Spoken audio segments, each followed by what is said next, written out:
તો તૈયાર થઈ ગયો છે। હવે આપણે આમાં તેલ નાખી।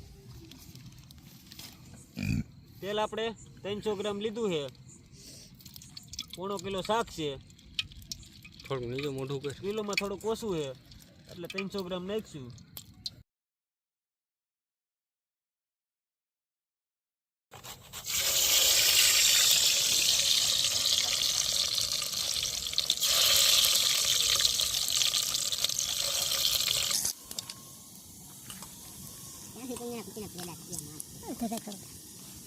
હવે લસણ થઈ ગયું છે, જો લાલ થઈ ગયું છે। હવે માથે ગરમ મસાલો નાખશું।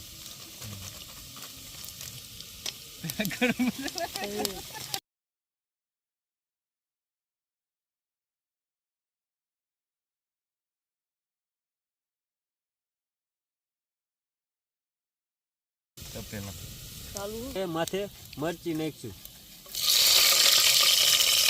સ્વાદ પ્રમાણે।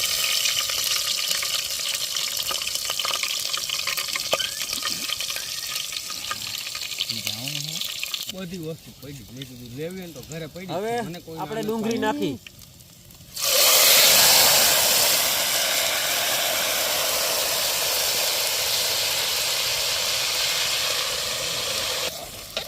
આ લઈ લે મારી સામે બટન હેઠે નાખ આપણે આ બોલ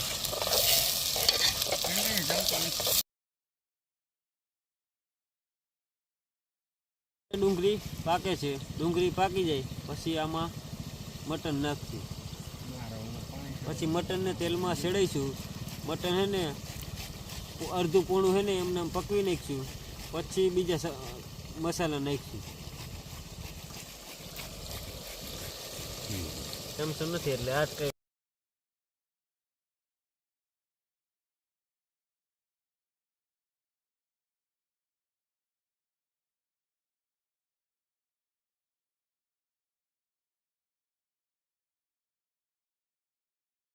હવે આપણે નાખીશું આખા લસણ।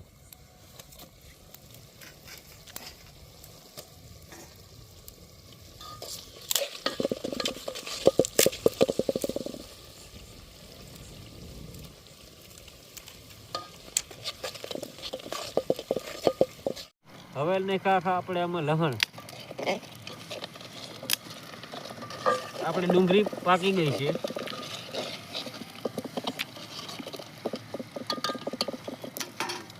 હવે લસણ એ નાખીશું આપણે મટન।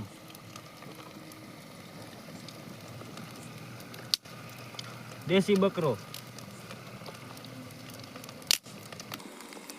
આપણે નાખી નળી। હવે નાખીશું બીજી નળી। ચાપ આ બાસમતી આ બીજી ચાપ આપણે આ કલેજી નાખીશું। આ ગંદની આપણે નાખી ચરબી।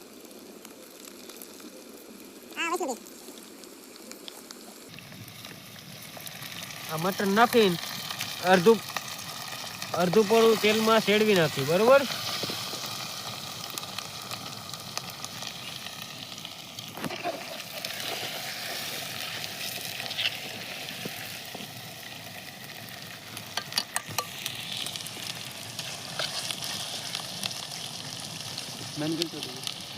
આપણે આ બધું મારી પાસે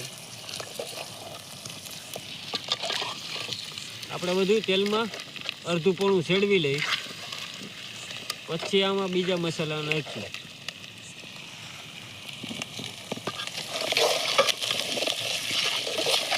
આમાં હરવે હરવે થોડું પાકે એટલે કલર ફરી જાય।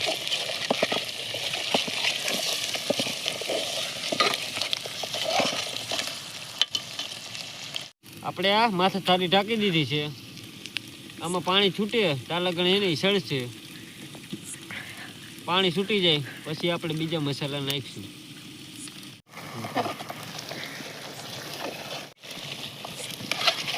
આપણે જો અત્યારે આ તેલમાં અત્યારે પાકે છે। તેલમાં થોડુંક એને પાકી જાય ને પછી બીજી સામગ્રી નાખશું। હવે આપણે તેલમાં મટન થોડુંક એને છડી ગયું છે અડધું પોણું। હવે આપણે એની માથે અદરક નાખીશું, આદુ, હળદર પહેલાં આદું નાખી, હળદર, માથે આદું નાખશું. હવે એ બેને તેલમાં છૂટવા દેવું.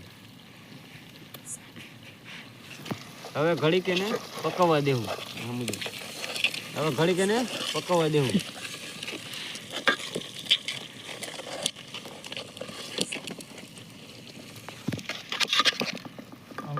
હવે ઘડીક પાકે ત્યાં લગન આપણે સારી ઢાંકી દઈ. આદુ ને હળદર બે પાકી ગયા છે. હવે આપણે ચટણી નાખીશું સ્વાદ અનુસાર. થોડું પાણી નાખી દઈએ. આપણે ચટણી નાખી દીધી. હવે ચટણી પાકે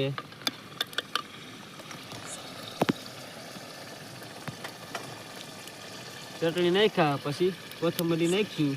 હવે ચટણી પકવવા દેવું. હવે આ ચટણીનું પાણી તેલ ચટણી પકવશું.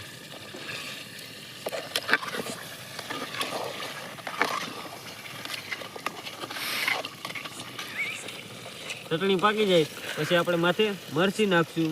મરચી થોડીક રહીને ઘડીક રહીને પછી માથે ટમેટા પકવશું. ટમેટા પકવશું જ્યાં લગન તેલની તરી છૂટી ન આવે ને ત્યાં લગન ટમેટા આપણે પકવશું. તેલ છૂટે ત્યાં લગન ટમેટા પકવશું. પહેલાં ચટણી પકવશું પછી તમે હવે માથે ટમેટા નાખશું. ચટણી પાકી ગઈ છે, તેલ માથે છૂટી ગયું છે. હવે માથે ટમેટા નાખશું. ચટણી પાક્યા પછી ટમેટા નખાય.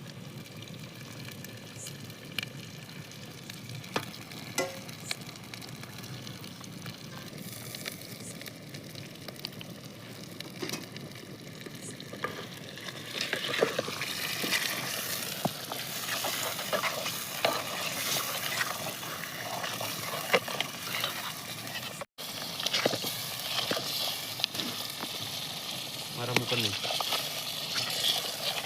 આપણે ટમેટામાં નાખ્યા છે. હવે ટમેટા પાકે માથે તેલની તરી દેખાય ત્યાં લગન ટમેટા પાકશે નહીં. તેલની તરી દેખાય પછી ટમેટા પાકશે ત્યાં લગન આપણે આને પકવવાનું છે.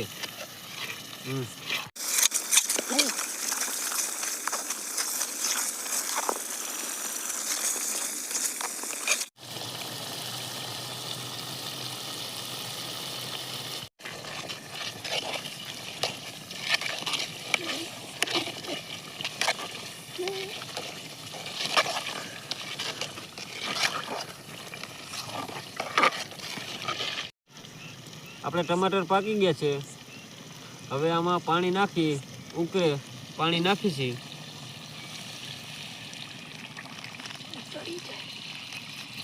આ ચડી જાય પછી આપણે મટન તૈયાર છે. પછી આપણે આની રંગત દેખાડશું. તાલગણાને હવે પાકવા દે ધીમા તાપે.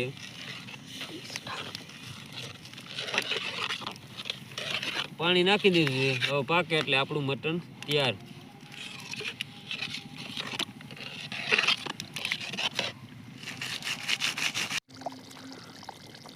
ચારે બાજુ બહુ અંધારું છે.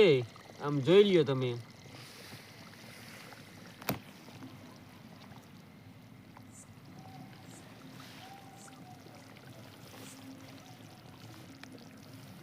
હવે આપણા મટનમાં 10 થી 15 મિનિટની વાર લાગશે તો આપણું મટન પાકી જાય. આ મટનની રંગ જ જોઈ લ્યો. ફેરે તેલ છૂટી ગયું છે. ઘડીક પછી આમ કલર પકડશે. આમાં 10 થી 15 મિનિટની અંદર તમે કલર જોઈ જવાનો. પછી આપણા મટનની રંગ જ જોઈજો. હવે આપણું શાક સડવા આવ્યું છે.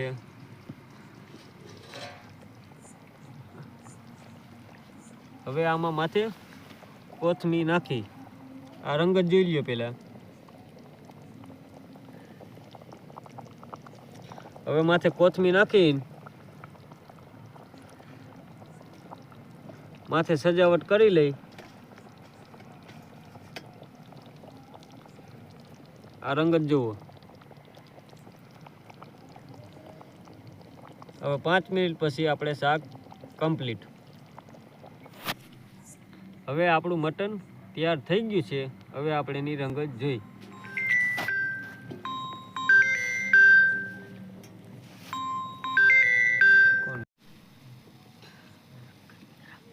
હવે જો આપણું મટન આમ જો આ ગ્રેવી આ પીસ ભલે જે હરકો ભલે જે આ નળી વાળું અને આખા ગાંઠિયા હજી ભલે હજી ભલે આ રંગ જ જોવો એક ફેરે બા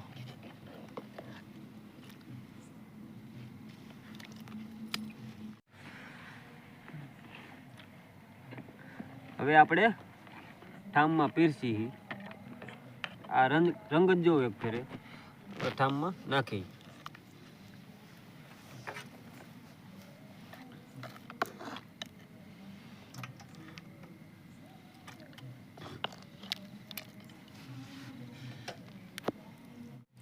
હવે આપણે ટેસ્ટ કરીએ છીએ કેવું બન્યું છે ઈ.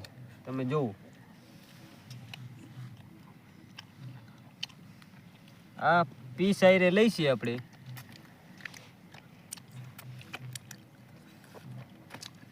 હરખું પાકી ગયું છે બહુ મસ્ત બન્યું છે તમને વિડીયો ગમ્યો હોય તો લાઈક કરજો શેર કરજો અને સબસ્ક્રાઈબ કરજો